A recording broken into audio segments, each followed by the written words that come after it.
I received a phone call from building security at 3 in the afternoon on a Tuesday. "Sir, there are 3 people claiming to be your family at Unit 4B demanding entry and causing a disturbance. They're saying you live in a cramped studio and they want to stage an intervention about your lifestyle choices."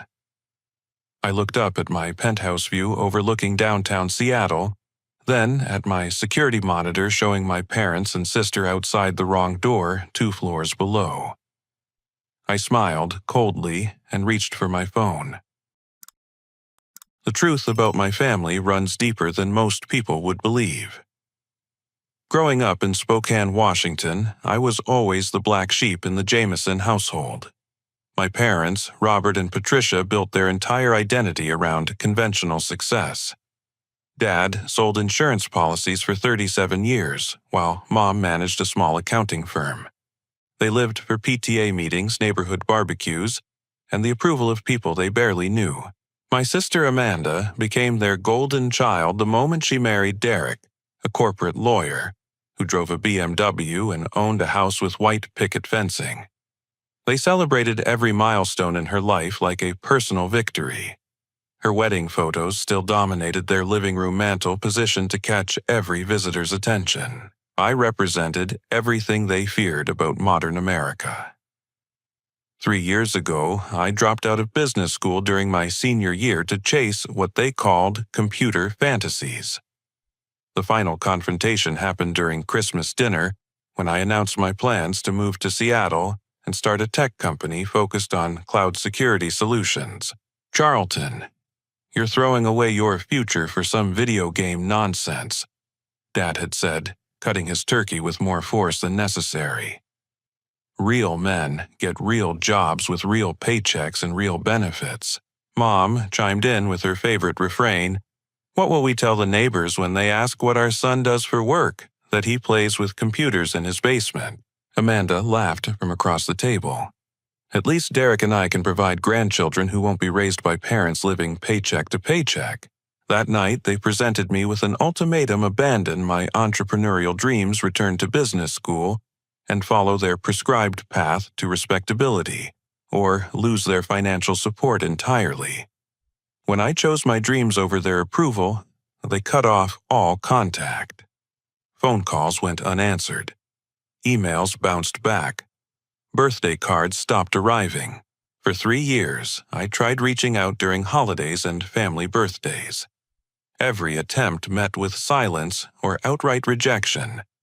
Amanda blocked me on all social media platforms. Dad hung up whenever he heard my voice. Mom returned my letters unopened. This morning changed everything when I received a text from Amanda. "We're driving to Seattle today. Time for an intervention. We know you're struggling and living in some tiny dump. We're going to help you whether you want it or not."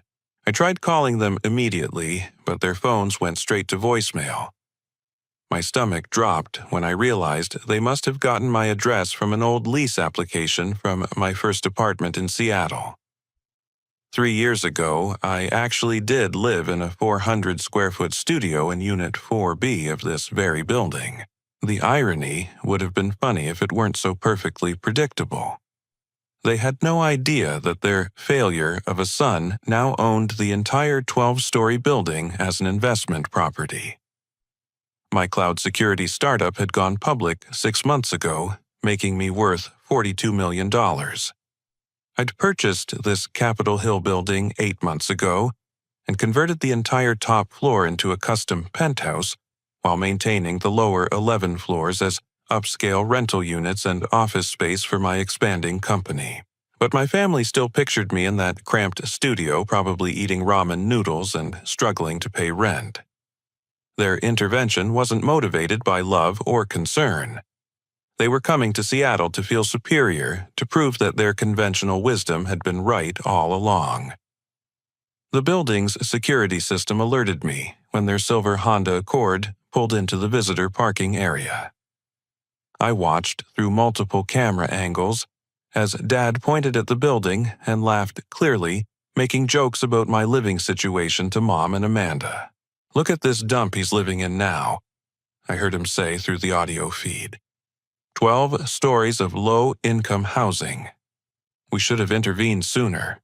Watching my family approach the wrong door felt like witnessing a perfectly choreographed disaster. They marched toward Unit 4B with the confidence of people who believed they were about to save someone from themselves. Dad carried a folder of what looked like job applications from Spokane insurance companies. Mom clutched a Target bag filled with care packages, instant ramen generic soap discount store clothing still bearing clearance tags. Amanda had her phone out, clearly planning to document my pathetic living conditions for her social media followers. She'd probably already crafted the perfect caption about tough love and family responsibility. Through my security cameras, I watched Dad knock aggressively on Sarah's door. Sarah Martinez was a 24-year-old PhD student in environmental science who'd been renting 4B for 2 years. She was quiet, respectful, and always paid her rent early. She certainly didn't deserve what was about to happen. When Sarah opened her door, confusion spread across her face as 3 strangers pushed past her into her apartment. Through the audio feed, I heard Dad's booming voice, "Honey, you don't have to lie for him. We're his family. We know he's been hiding his situation from us." Mom immediately began photographing Sarah's modest apartment with her phone. "Look at this kitchen. It's smaller than our closet. How do you even cook in here?" Sarah tried explaining that they had the wrong apartment, but Mom waved her off dismissively. "Sweetie, we understand you're trying to protect Charlton, but this intervention is necessary. We're not angry with you." Amanda started her Instagram live stream, speaking directly to her phone camera. "Hey everyone, I'm here in Seattle staging an intervention for my brother. This is what happens when you don't listen to family advice and make irresponsible life choices." The comments started flooding in immediately. Most of Amanda's followers had grown up with stories about her loser brother, who'd thrown away his college education for computer games. She'd cultivated an image as the responsible sibling who'd married well and made smart decisions. Dad began examining Sarah's environmental science textbooks scattered across her small desk. Environmental science? More worthless liberal arts? No wonder you're both broke and living like this. Mom started unpacking her Target bag without permission, leaving packages of instant soup and generic toiletries on Sarah's kitchen counter. "We brought proper food and supplies. You kids can't live on fast food forever. This is what happens when parents don't teach financial responsibility." Sarah's distress became increasingly visible as strangers invaded her personal space and dismissed her attempts to clarify the situation. "Please, I really think you have the wrong apartment. I've never heard of anyone named Charlton living here." Amanda turned her livestream camera toward Sarah.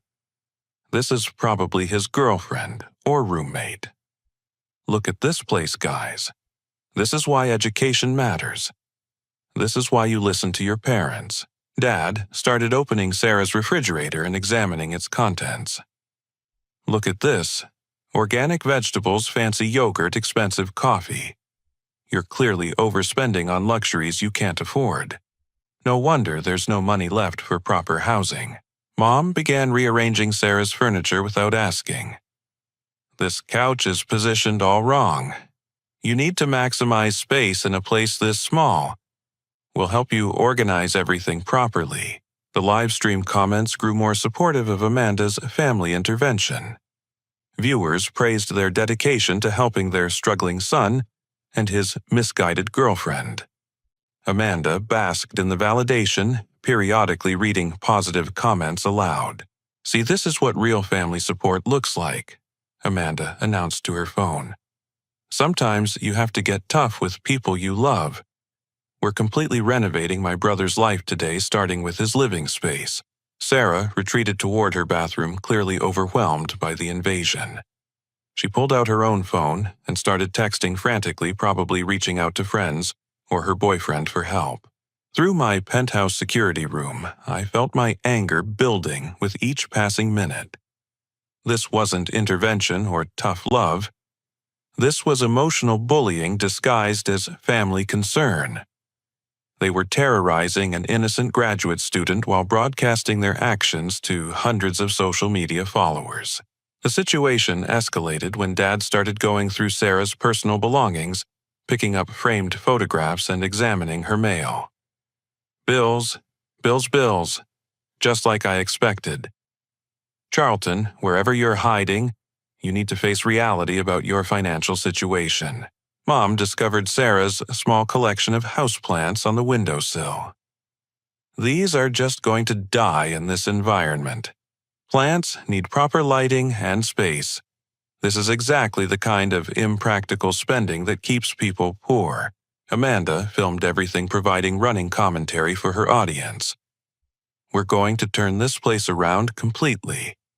My parents have 40 years of experience living within their means and making smart choices. I realized that my family hadn't come to Seattle because they missed me or wanted to rebuild our relationship. They'd driven 5 hours to feel superior to someone they assumed was struggling. Their intervention was really a victory lap disguised as concern. Sarah finally locked herself in her bathroom, and I could hear her crying through the audio feed. Her phone buzzed constantly as she texted someone for help. Meanwhile, my family continued rearranging her apartment and criticizing every aspect of her lifestyle. Dad started threatening to call the building management company to complain about the property conditions. If he only knew that I was the building management company. Amanda announced to her live stream that they were planning to force their way into other apartments to find Charlton and stage a proper intervention. Her followers encouraged this plan, suggesting they check every unit until they located their target. That's when I realized this had gone far enough. My family's behavior was traumatizing an innocent person and potentially putting other tenants at risk. My phone rang, showing a number I didn't recognize. "Hello, this is Officer Davis with Seattle Police. I'm calling about a disturbance at your building.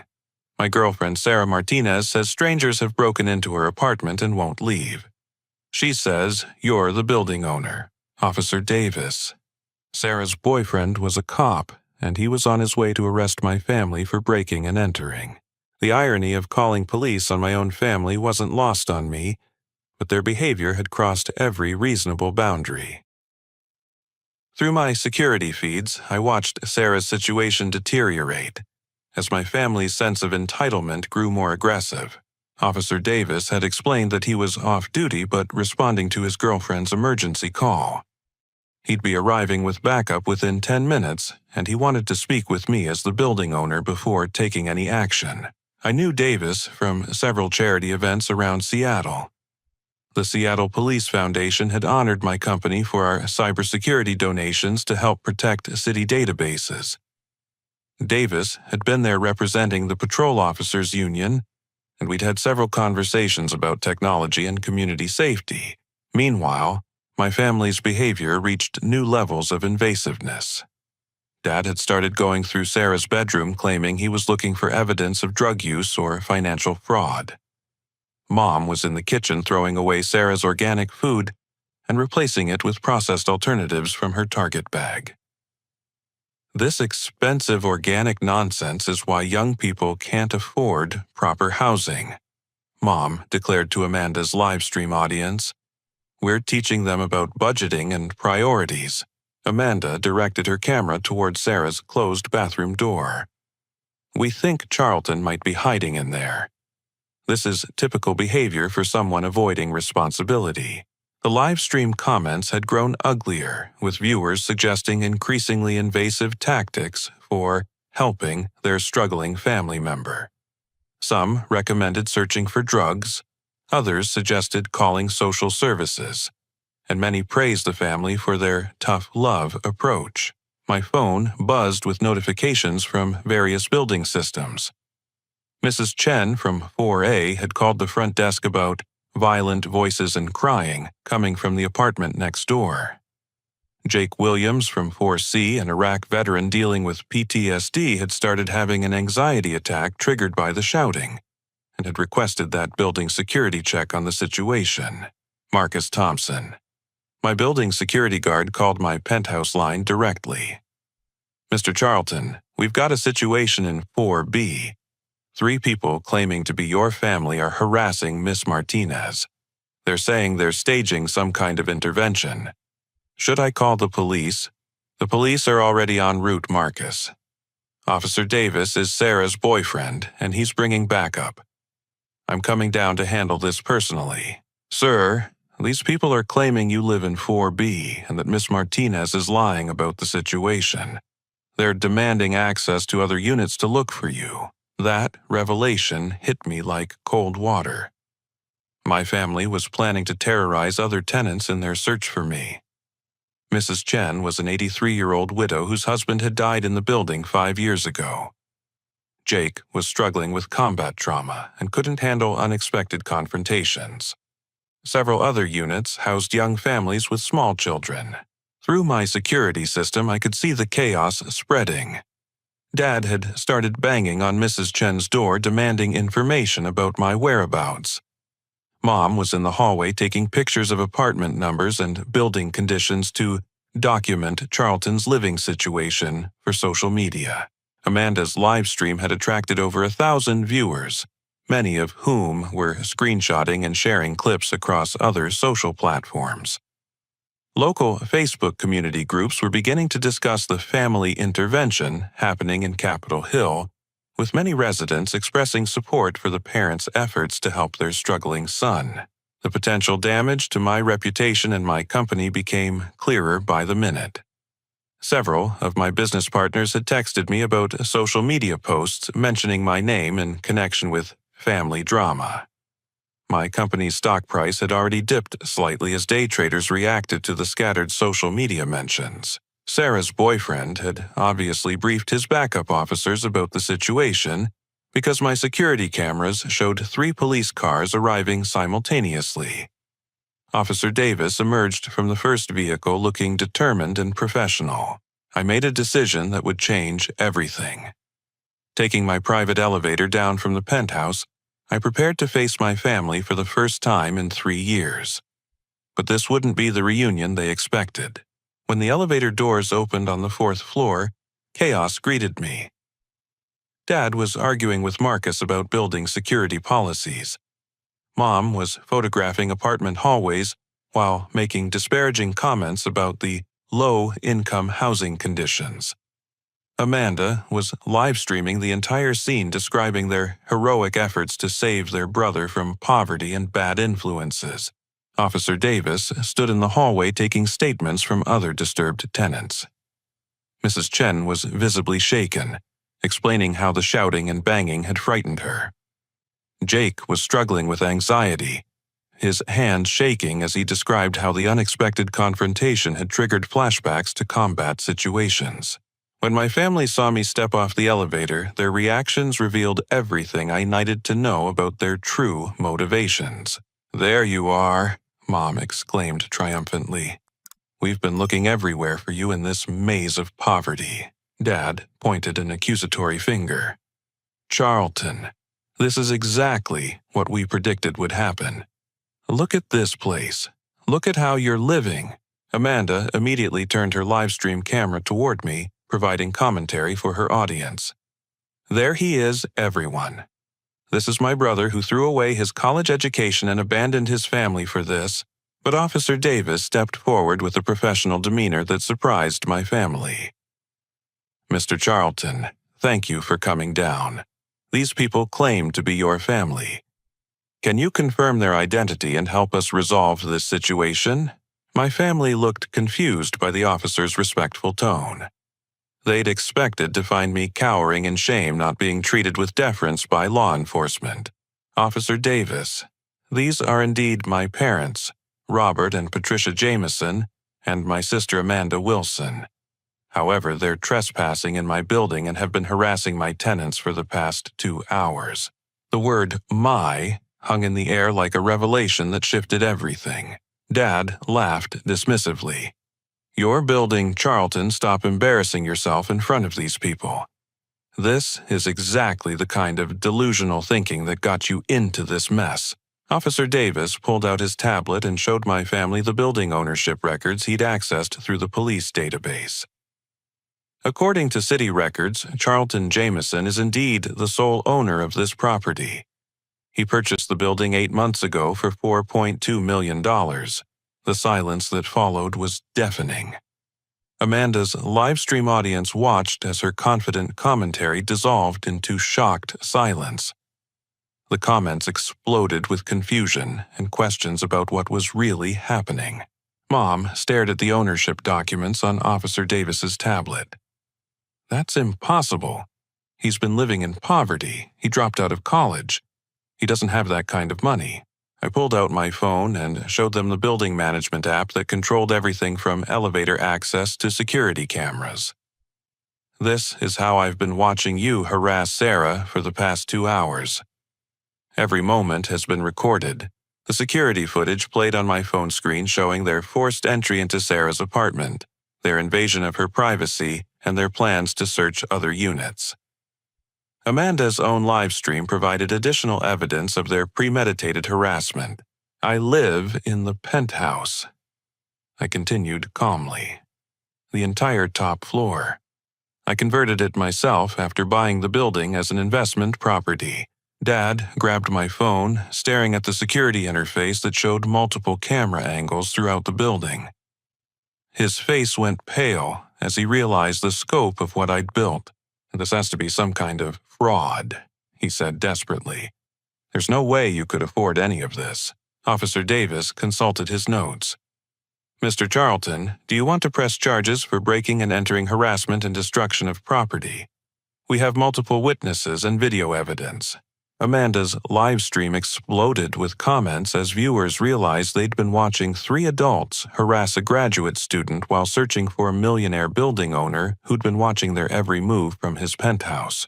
The moment of truth had arrived, and my family finally understood that their intervention had been built on completely false assumptions about my life.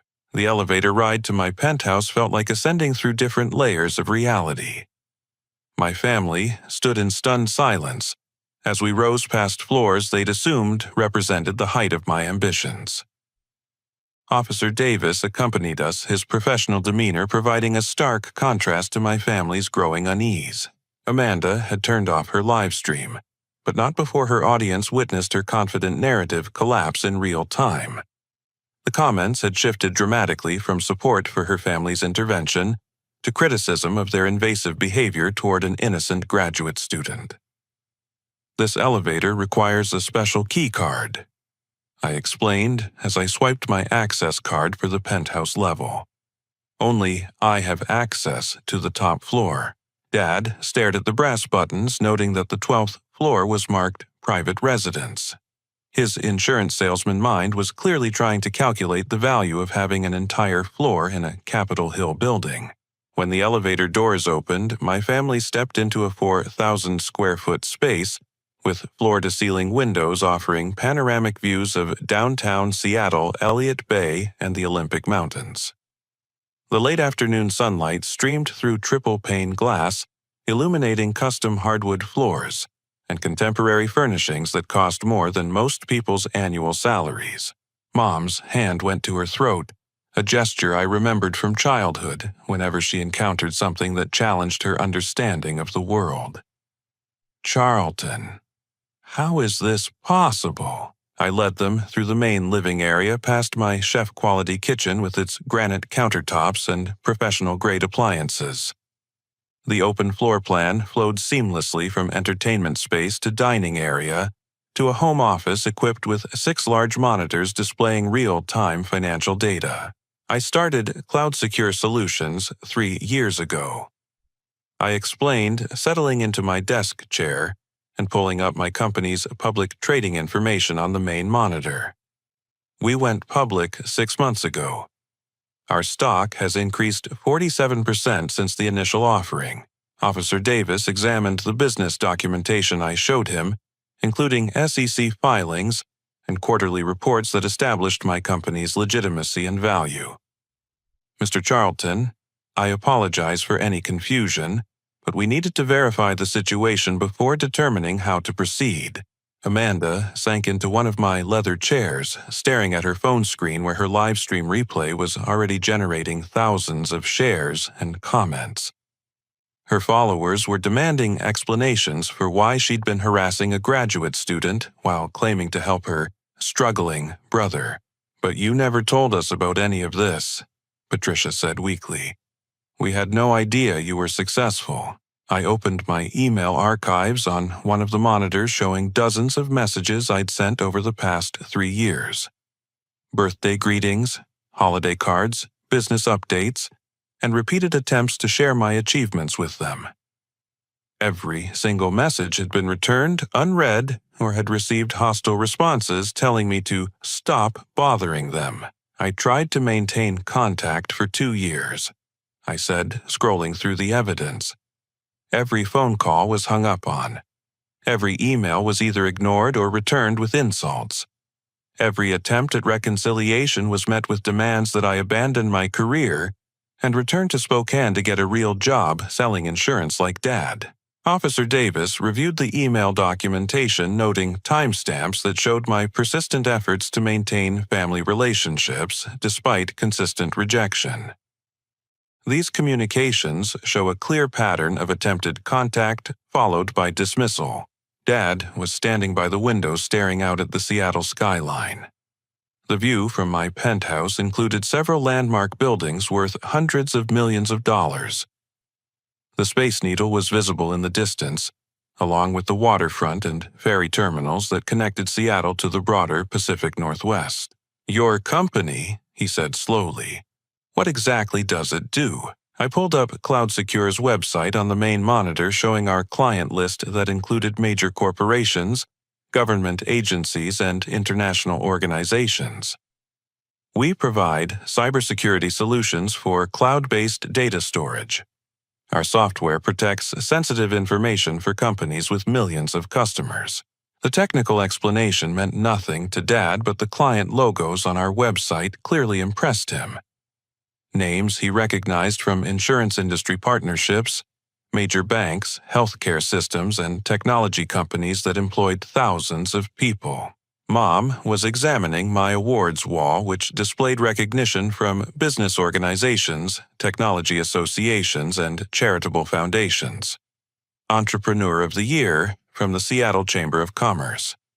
Innovation Award from the Pacific Northwest Technology Association. Community Leadership Recognition from the United Way of King County. "These awards," she whispered, touching the frames carefully. "We never knew about any of this." Amanda was dealing with her own crisis as her social media followers turned against her. Screenshots from her live stream were spreading across multiple platforms, accompanied by criticism of her family's behavior and questions about their true motivations for the intervention. "I need to make a statement," Amanda said, typing frantically on her phone. "People are saying terrible things about us. They're calling us entitled and abusive." Officer Davis had been taking notes throughout our conversation. "Mr. Charlton, I need to inform you that we've received additional complaints from your other tenants about the disturbance your family created. Mrs. Chen from 4A is particularly shaken, and the veteran in 4C required medical attention for anxiety." That information hit harder than any personal slight. My building wasn't just an investment property. It was home to people who deserved safety and peace in their living spaces. My family's actions had traumatized innocent residents who trusted me to maintain a secure environment. "What kind of medical attention?" I asked, concerned about Jake's well-being. Paramedics were called for an anxiety attack triggered by the loud arguing and door banging. He's stable now, but he was significantly distressed by what he described as aggressive voices in the hallway. Dad finally turned away from the windows.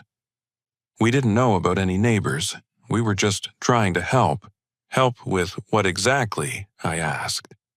"You assumed I was poor and struggling without any evidence. You broke into my tenant's apartment and terrorized her for hours.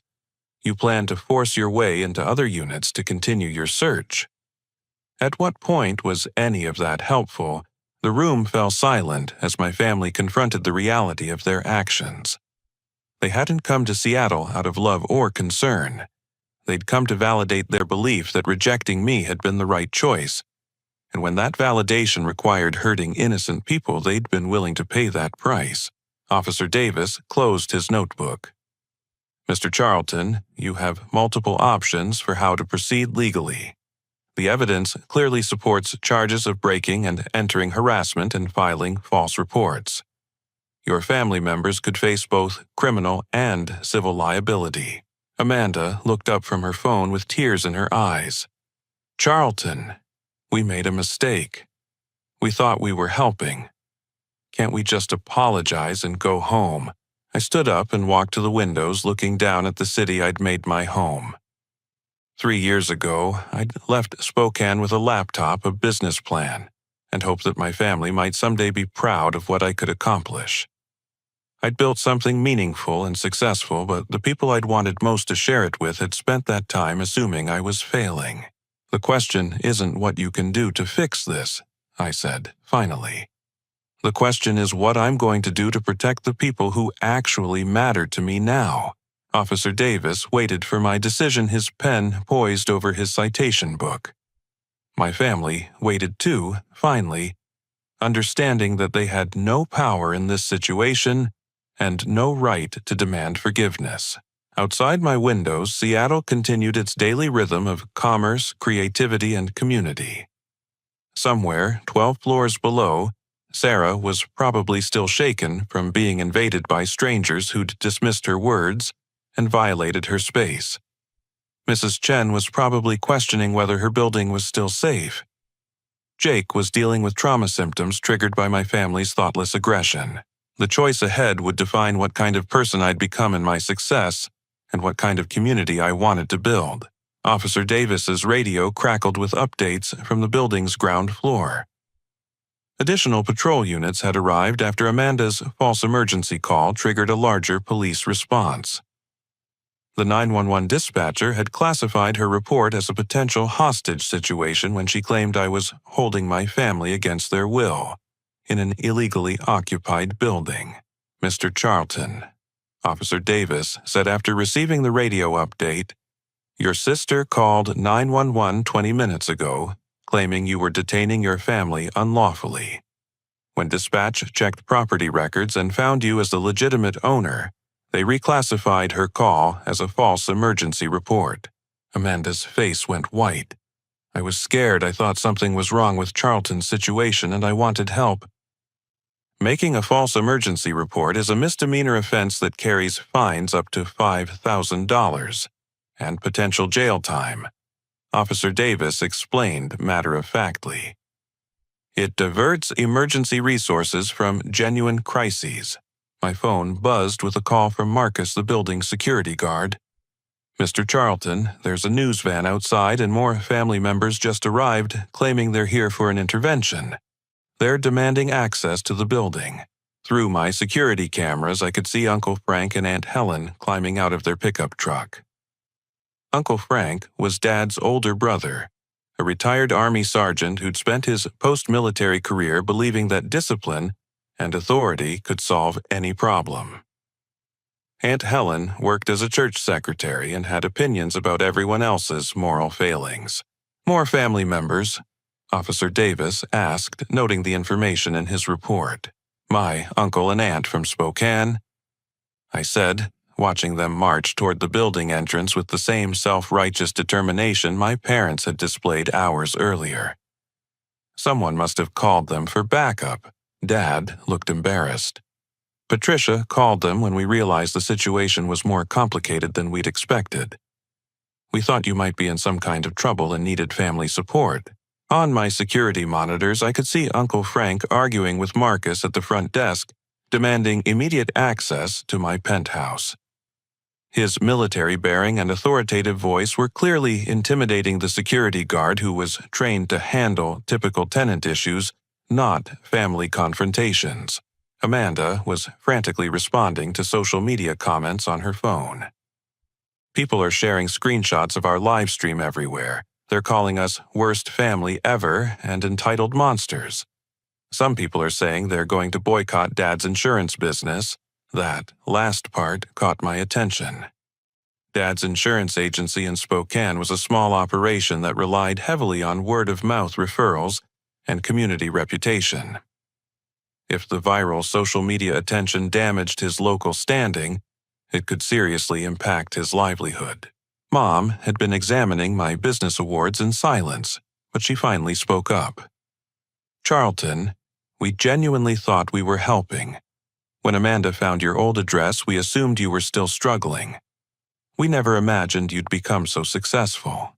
"You never imagined it because you never bothered to find out," I replied. "For 3 years, you made assumptions about my life without seeking any actual information. You were more comfortable believing I'd failed than discovering I'd succeeded. My security system alerted me to activity on the ground floor. The news van belonged to Como 4 News, and a reporter was setting up for a live broadcast about the family intervention gone wrong that was trending on local social media. The story had apparently gained traction as an example of generational conflict and family dysfunction in the modern economy. Officer Davis received another radio update. "Mr. Charlton, I need to inform you that your uncle is downstairs claiming you're being held against your will by criminals who have stolen your identity. He's demanding that patrol officers conduct a welfare check. Uncle Frank's military training had taught him to escalate situations when initial approaches failed. If he couldn't gain access through normal channels, he'd create a scenario that required official intervention. Would you like me to bring them up here so we can resolve this situation comprehensively?" Officer Davis asked. "It might be more efficient than dealing with multiple separate incidents." I considered the options. Uncle Frank and Aunt Helen would continue causing disruptions until they were satisfied that I was safe and in control of my own situation. The news coverage would only intensify if the family drama continued playing out in public. "Yes, bring them up. But I want it clearly understood that they're entering my private residence at my invitation and they can be removed at any time." Officer Davis radioed downstairs instructing the other officers to escort my uncle and aunt to the penthouse under police supervision, and make it clear that any further false reports or disruptive behavior will result in immediate arrest, he added. While we waited, I showed my family the broader scope of my business success. My investment portfolio included real estate holdings beyond just this building. Cloud Secure Solutions employed 47 people in Seattle and had partnerships with technology companies across the country. My personal net worth had grown to over $42 million, with most of that wealth tied to company stock that continued appreciating. "This is all legitimate?" Dad asked, studying the financial documentation I'd pulled up on my computer screens. "Every dollar is documented and reported to the IRS," I confirmed. "I pay more in annual taxes than you've probably earned in the last 5 years combined." When Uncle Frank and Aunt Helen stepped off the elevator, their confident demeanor immediately shifted to confusion. They'd expected to find me in crisis, possibly under the influence of drugs, or being manipulated by criminals. Instead, they found me in a luxury penthouse discussing business matters with a police officer. "Charlton," Uncle Frank said uncertainly, "we came because Patricia said you were in trouble and needed family support." Aunt Helen was staring at my penthouse with obvious shock. "This place must cost more per month than most people make in a year." Officer Davis introduced himself professionally and explained the situation. My family had mistaken my former apartment for my current residence, had harassed my tenant for hours, and had made false emergency reports when confronted with evidence of their mistakes. "Are you saying Charlton owns this entire building?" Uncle Frank asked, his military directness cutting through the confusion. "According to all official records and documentation, yes," Officer Davis confirmed. "He's also the CEO of a publicly traded technology company worth several $100 million. Aunt Helen sat down heavily in one of my chairs. "But Patricia said you'd dropped out of college and were living in poverty." "I did leave college to start my company," I explained. "But that was 3 years ago. My family cut off all contact when I refused to abandon my business plans. They've had no information about my life since then, but they assumed the worst instead of asking. Uncle Frank's military training had taught him to gather intelligence before taking action. Why didn't you contact us when your parents weren't responding? We could have mediated. I pulled up emails I'd sent to Uncle Frank and Aunt Helen over the past 3 years, including wedding anniversary cards, Christmas greetings, and business updates that had all gone unanswered. I tried to maintain contact with the extended family, too. Every attempt was either ignored or redirected back to my parents, who made it clear I wasn't welcome until I came to my senses about my career. The evidence was overwhelming and undeniable. My family had collectively decided that cutting me off was easier than dealing with their disapproval of my choices. They'd maintained that position even when I'd tried to share good news and accomplishments. Amanda's phone buzzed constantly with notifications as her social media disaster continued spreading. Local news outlets were beginning to cover the story, and her live stream had been shared thousands of times with commentary about entitled family behavior. "We need to control this narrative," she said desperately. "People don't understand that we were trying to help." "Were you trying to help when you broke into Sarah's apartment?" I asked. "Were you trying to help when you planned to search other units? Were you trying to help when you terrorized an elderly woman and triggered a veteran's PTSD?" Uncle Frank had been quietly processing the situation, and his next question surprised everyone. "What do you need from us now, Charlton? How do we fix this?" It was the first time anyone in my family had asked what I needed, instead of telling me what they thought I should do. But before I could answer, my security system alerted me to new activity downstairs. More vehicles were arriving, and the situation was about to become much more complicated. The security monitors showed 3 additional cars pulling into the building's parking area. The first belonged to my business partner Marcus Chen, who'd apparently seen the news coverage and come to provide support. The second car carried my attorney Jennifer Walsh, whom I'd called earlier to advise me on potential legal actions.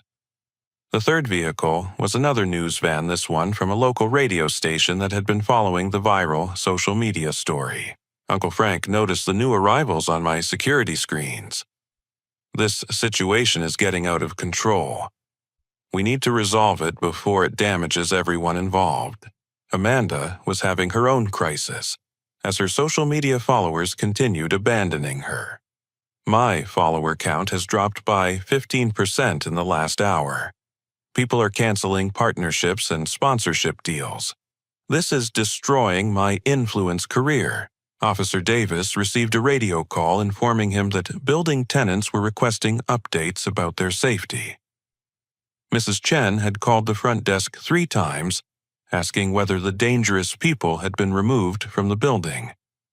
Jake's girlfriend had arrived to take him to stay with relatives until the situation stabilized. "Mr. Charlton," Officer Davis said after ending his radio conversation, "I need to address the broader impact of this situation on your building's residents. Several tenants are considering breaking their leases due to security concerns. That possibility hit me harder than any personal insult from my family. These tenants had trusted me to provide a safe living environment, and my family's behavior had violated that trust. If they left because they no longer felt secure, I would have failed in my responsibilities as their landlord." My phone rang and I answered it to find Sarah on the line. "Charlton, I'm so sorry this happened. I tried to tell them they had the wrong apartment, but they wouldn't listen. My boyfriend says we can press charges if you want us to. Sarah, you have nothing to apologize for. You were assaulted in your own home by people who had no right to be there. Whatever you decide to do legally, I'll support completely." Dad overheard my conversation and looked stricken. "We weren't trying to assault anyone. We thought we were helping family.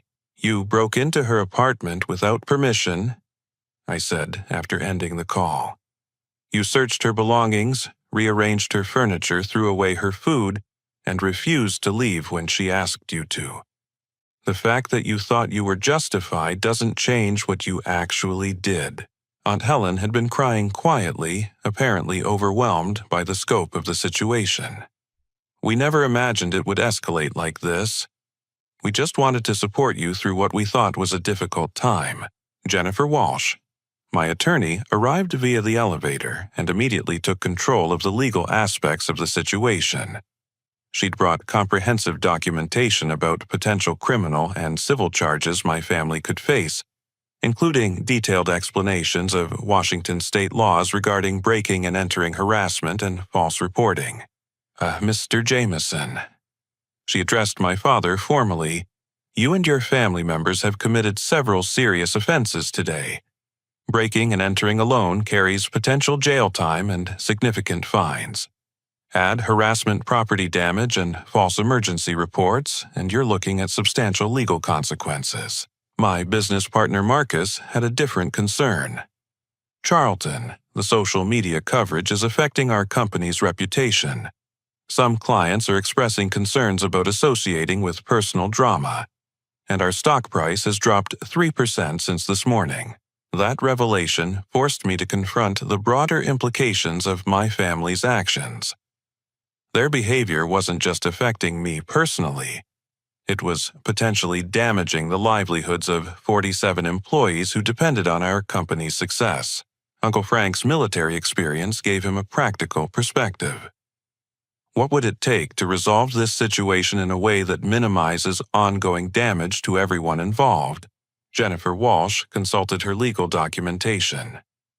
From a criminal standpoint, Mr. Charlton would need to decide whether to press charges. From a civil standpoint, there are multiple victims who could file separate lawsuits.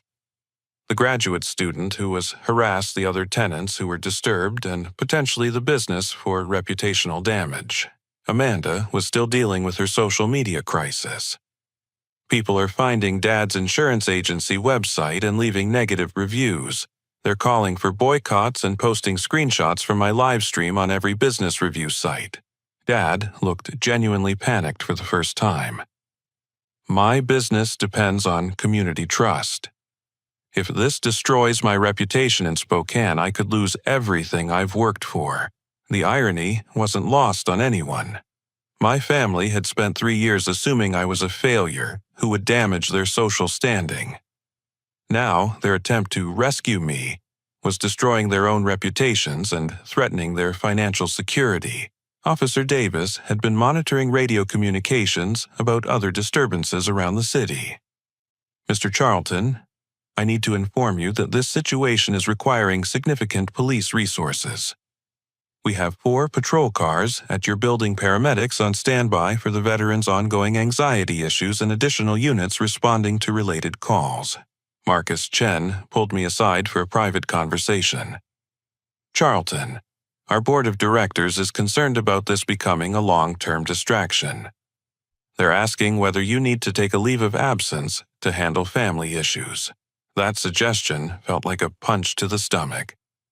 I'd built Cloud Secure from nothing, taken it public, and grown it into a major success story in the Seattle tech community. The idea that my family's dysfunction could force me out of my own company was unbearable. Give me 15 minutes to resolve this, I told Marcus. Turning back to my family, I made a decision that would define our relationship forever. I'm going to give you one choice and one choice only. You can accept full responsibility for your actions. Today, make genuine amends to the people you've hurt and accept that our relationship will be permanently different. Or you can continue making excuses and face the full legal consequences of what you've done. Dad started to protest, but Uncle Frank cut him off. What would accepting responsibility look like specifically? Jennifer Walsh answered for me. Public apologies to the graduate student and affected tenants. Financial compensation for any damages or medical expenses.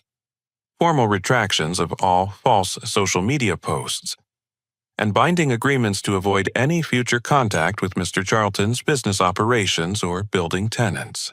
Mom was crying now, finally understanding the magnitude of their mistakes. We just wanted to be part of your life again. We missed you, but we were too proud to admit we'd been wrong. You missed the son you wanted me to be, I replied. You never bothered to learn about the son I actually became. Amanda looked up from her phone with tears streaming down her face. My social media career is over. Everything I built is gone because of today. Your social media career was built on lies about your family relationships and judgments about my lifestyle, I said. Maybe it's time to build something real instead. Outside my penthouse windows, Seattle continued its daily rhythm while my family faced the consequences of their choices. The Space Needle stood tall against the skyline, a reminder that some structures survive and thrive because they're built on solid foundations rather than false assumptions. The time for excuses was over. The time for consequences had arrived. 6 months later, I stood in my penthouse kitchen preparing dinner for 12 people. The dining table was set with my best china and silverware, and the panoramic windows framed a sunset that painted Seattle's skyline in brilliant oranges and purples. This had become our monthly tradition, a gathering of the people who had chosen to be my family. Sarah Martinez sat at the breakfast bar sharing stories about her environmental science research while helping me arrange appetizers. She'd completed her PhD dissertation on urban sustainability, and I'd been proud to provide a character reference for her postdoctoral fellowship applications. Her boyfriend, Officer Davis, had become a close friend, and their engagement announcement last month had filled my penthouse with celebration. Mrs. Chen arrived carrying a covered dish that smelled incredible. At 84 years old, she'd appointed herself as the building's unofficial grandmother, and her homemade soup had nursed several tenants through winter illnesses. Charlton, you work too hard. You need someone to feed you properly. Jake Williams brought his girlfriend Amanda, not my sister, but a trauma counselor who'd helped him process his PTSD symptoms. Jake had become our building's volunteer security coordinator, using his military experience to help residents feel safer. His anxiety attacks had stopped completely once he found purpose in protecting others. My business partner Marcus Chen and his wife Jennifer had driven in from Bellevue with their twin daughters, who immediately claimed the window seats to watch boats crossing Elliott Bay. Cloud Secure Solutions had grown to 93 employees, and our stock price had reached record highs. The company culture we'd built emphasized family-friendly policies and community involvement. Dr. Amanda Reese. Jake's girlfriend brought updates about the trauma counseling center that my charitable foundation had helped establish. We'd provided both funding and cybersecurity services to protect confidential client records. We've helped over 200 veterans this year, Charlton. Your support made that possible. Officer Davis carried in a bottle of champagne to celebrate the completion of my newest project, converting the building's ground floor into subsidized housing for graduate students and young professionals. Sarah had been the first tenant, but now 12 units provided affordable housing in one of Seattle's most expensive neighborhoods. My attorney, Jennifer Walsh, arrived with her husband and teenage son, bringing legal documents about the new nonprofit organization I'd established. The Jameson Foundation would provide scholarships for first-generation college students pursuing careers in technology and environmental science. As we gathered around the dining table, I looked at the faces of people who had chosen to support my dreams rather than judge them. These relationships had developed organically through shared experiences, mutual respect, and genuine care for each other's well-being. Mrs. Chen raised her glass of sparkling cider. To Charlton, who shows us what real family looks like, the toast brought warm smiles and knowing glances around the table. Everyone here understood the story of my biological family's intervention attempt and how that day had crystallized my understanding of the difference between relatives and chosen family. My biological family had faced the consequences I'd outlined 6 months earlier. Dad's insurance business had indeed suffered from the viral social media coverage, forcing him into early retirement. Mom had quietly moved to Arizona to help her elderly sister, distancing herself from the Spokane community, where the family's reputation had been damaged. Amanda had abandoned her social media career and enrolled in community college to study social work, apparently inspired by genuine desire to help people rather than judge them. Uncle Frank and Aunt Helen had sent a letter 6 months ago, apologizing for their behavior and asking if reconciliation was possible. I'd responded with kindness, but forgiveness was possible. But rebuilding trust would require consistent effort over time. They'd respected my boundaries and hadn't pushed for immediate restoration of family relationships. The evening's conversation flowed naturally between personal updates, business discussions, and community news. Sarah described her research on how green building technologies could reduce urban heat islands. Jake shared funny stories about teaching self-defense classes to senior citizens. Marcus outlined our company's expansion plans into international markets. When dinner concluded, everyone helped with cleanup while sharing dessert and coffee. This was the kind of family environment I'd always craved: supportive, respectful, celebrating each other's successes without competition or judgment. As guests began departing around 9 o'clock, each person hugged me goodbye with genuine affection. Mrs. Chen pressed a container of leftover soup into my hands. For lunch tomorrow, so you don't eat those terrible energy bars, Jake and Amanda made plans to help with next weekend's building maintenance day when all tenants would gather to plant new flowers in the courtyard garden.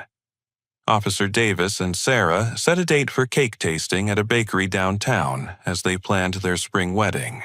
After everyone left, I stood alone in my penthouse looking out at the city lights that sparkled like diamonds across Seattle's landscape. My phone buzzed with a text from my sister Amanda. "Charlton, I've been in therapy for 6 months now. I understand why you cut contact with us. I don't expect forgiveness, but I want you to know I'm working to become a better person. I hope you're happy." I read the message twice, then set my phone aside without responding. Forgiveness was a process, not a single decision, and it required consistent demonstration of changed behavior over time. Amanda's therapy was a positive step, but rebuilding trust would take years of respectful boundaries and genuine personal growth on her part.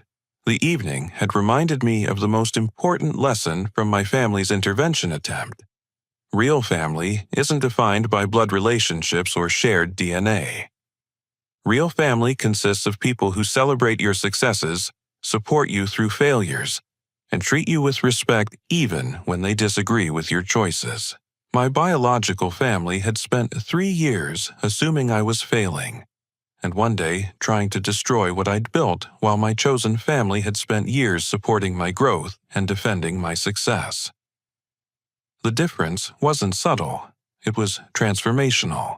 Sometimes the most important thing you can do is protect the good relationships in your life from toxic people who demand access based on obligation rather than earning it through love and respect. Building boundaries isn't about rejecting people. It's about creating space for healthy relationships to flourish. Looking out at the Seattle skyline, I felt profound gratitude for the path my life had taken. The pain of family rejection had led me to build something better. A community of people who chose to love and support each other without conditions or expectations. My phone buzzed again, this time with a group text from Sarah, Jake, Mrs. Chen, and Officer Davis, thanking me for another wonderful dinner and sharing pictures from the evening. Their messages filled me with warmth that no biological family obligation could match. The greatest victory hadn't been proving my financial success to people who refused to see it.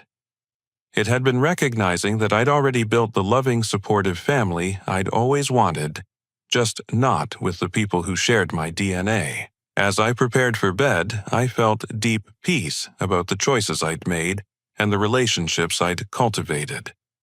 Tomorrow would bring new challenges and opportunities, but I'd face them surrounded by people who genuinely cared about my happiness and success.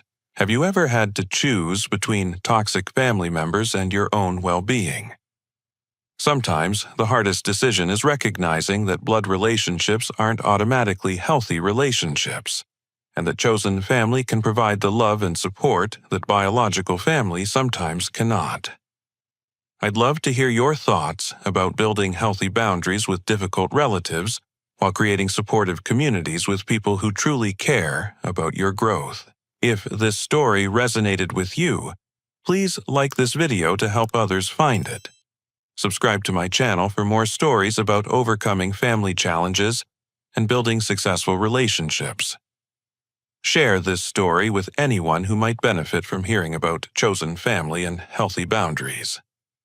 And comment below with your own experiences about navigating difficult family dynamics while staying true to your dreams and values. Thank you for listening to my story, and I hope it helps you remember that you deserve relationships built on respect, support, and genuine love. Sometimes the family you choose is the family that chooses you back, and that's not just, okay, it's beautiful.